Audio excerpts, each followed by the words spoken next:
Welcome back to my Keep Up channel. Liz Truss says she slaughtered pig too fast as she demands pension age rises. Liz Truss will call for the pension age to be raised, benefit spending to be slashed and green targets to be delayed in a fresh challenge to Rishi Sunak. The 49-day disaster PM will warn the UK is in a precarious position at risk of a downward spiral as she demands extreme measures from No 10. In a speech almost 1 year since her botched mini-budget unleashed chaos, she will admit trying to slaughter a pig too fast as she hit out at some within her own party.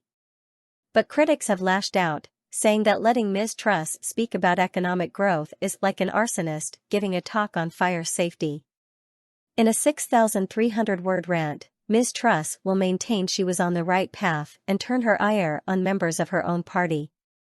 She is expected to say, "We need to get a grip on the ballooning welfare and pensions bill. This means slowing the rate of increases to benefits and tougher work requirements. It also means raising the retirement age further. As a party, we have to deal with the difficult issue of the increasing costs of pensions. The current trajectory is not sustainable." Her remarks come as the government grapples with finding the cash for an 8.5% rise in the state pension from April next year, thanks to the triple lock protections. Ms. Truss will accuse sections of the Conservative Party of being members of an anti-growth coalition as she continues to maintain her economic plans were right. Reflecting on last year's chaos, she will state, "Some people said we were in too much of a rush, and it is certainly true that I didn't just try to fatten the pig on market day. I tried to rear the pig and slaughter it as well. I confess to that. But the reason we were in a rush was because voters wanted to see results, having already voted for change twice, in 2016 and 2019. Ms. Truss's speech has been met with anger. Liberal Democrat Deputy Leader Daisy Cooper MP said, "Liz Truss giving a speech on economic growth is like an arsonist giving a talk on fire safety." The Conservatives blew a hole in the nation's finances, added hundreds of pounds to people's mortgages, and are still fighting like rats in a sack as our economy flatlines. And she continued, "The least Rishi Sunak could do is strip Liz Truss of her ex-Prime Minister's annual allowance." Allowing Truss continued access to taxpayers' cash is a slap in the face for every family still suffering the consequences of her disastrous economic experiment.